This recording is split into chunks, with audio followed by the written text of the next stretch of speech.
Hey folks, it's Billy DKY, the truth seeker who simplifies and demystifies. This is going to be my top 5 tweets of the week review, January 24th, 2010. The first tweet of the week is, neither the chicken nor the egg came first. The chicken and the egg are an inseparable unit that evolved together. I don't even really know why this hasn't been solved yet, or why it's still a question. You know, what come first, the chicken or the egg? I mean, it's obvious you don't have a chicken without an egg. You don't have a egg without a chicken. So, you know, it's basically, if you got to take, you know, it's basically people just spin around their mind. Well, basically what you got to do is add evolution into it. Then you see from the Big Bang forward, it's just been whoop, it's evolved. They evolved together. So, and it's the same with the Bible too. You know, Adam was born first. God made Adam, and then Eve was taking it. It's BS. Man and woman is an inseparable unit. That reminds me, I will talk about that in my Bible series that I'm doing. So, anyway, they evolved together. It's simple. Okay.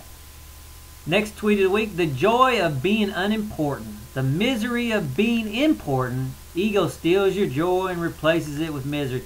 I remember when I worked at my prior workplace and I took on some new responsibility. And I was like, yeah, now I'm gonna be happier now. I got more responsibility. I was like, man, I feel miserable. I got more stuff to do, more crap to do. And I was like, I was really enjoying just being a peon, you know.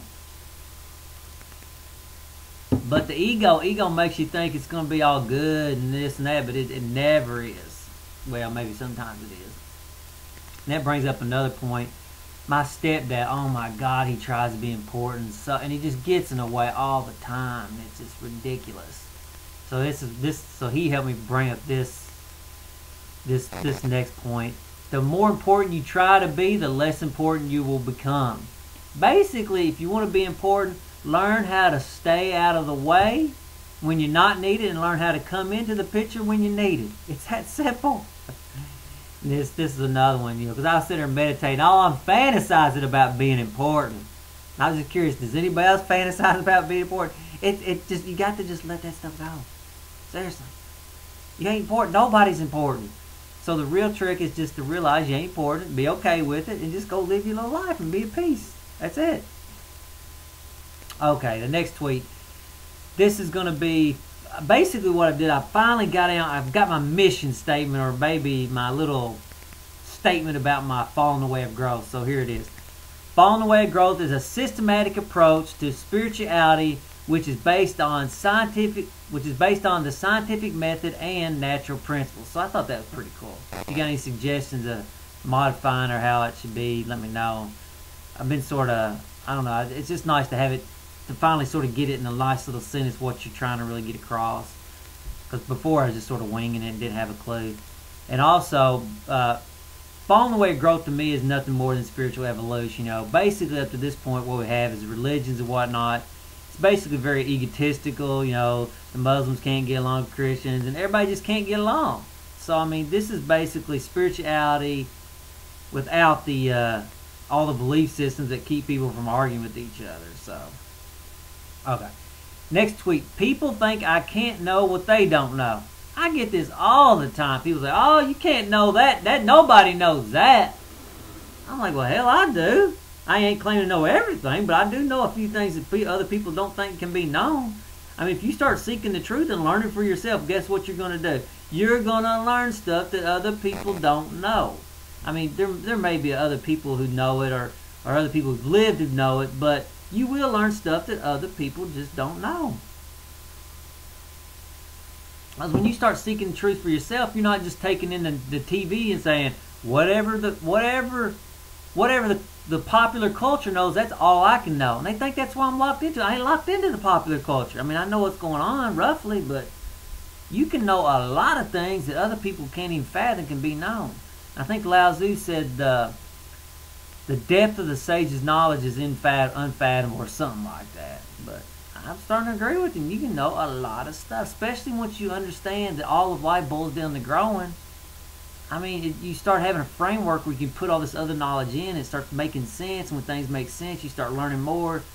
And I think I read somewhere where the more you know, the more you bring in, the more knowledge you have, it just keeps expanding. It's like it goes back to that tree principle again. If you look at a tree growing, when is it really maximizing its growth? You know, as it gets older, it has all the branches. Every little branch is growing a little bit. I mean, it may not see it, but it's actually growing more when it's bigger than when it's smaller. So anyway, that's enough of that.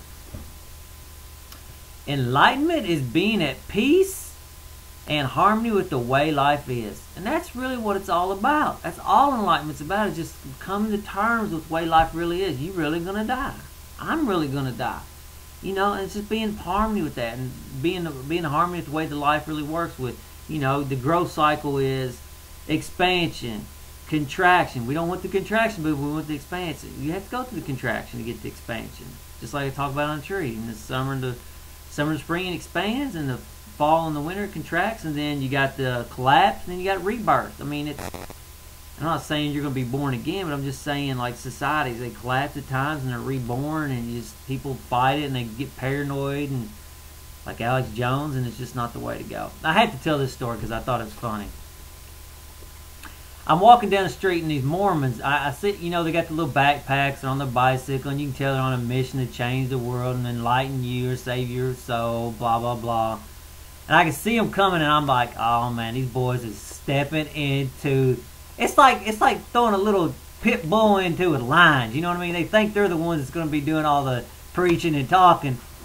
Oh, did I school those boys? That boy come up to me and he goes, and I let him know right up the front, hey, I know what I'm talking about, but blah, blah. He said, but are you perfect?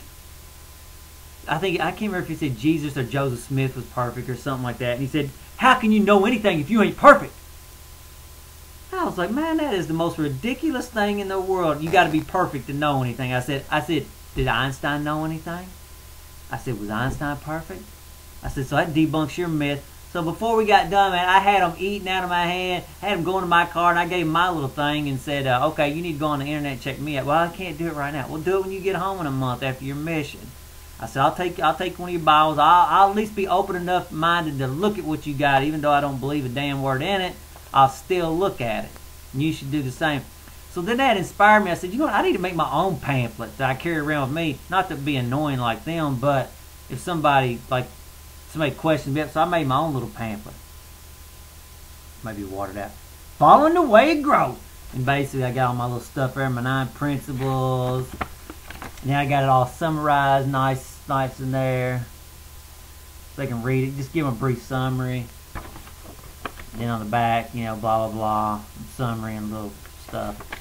And this is funny, man. People, I don't know what it's like where you live at, but where I live at, I'm the pit of the Bible Belt. You know what I'm saying? These people, hardcore, it can't be nothing but Jesus. Oh, man, you should see people's face when they start bringing up all their Jesus crap, and I pull one of these out and put it in them. They can't stand it. How dare you, boy? You going against our Bible? So anyway, I don't know. Anyway, folks. Got a playlist if you want to watch all my tweets of the week. I know this one seems a little boring this week. I don't know. I seem low key or something. I don't know. Anyway, folks, talk to you later.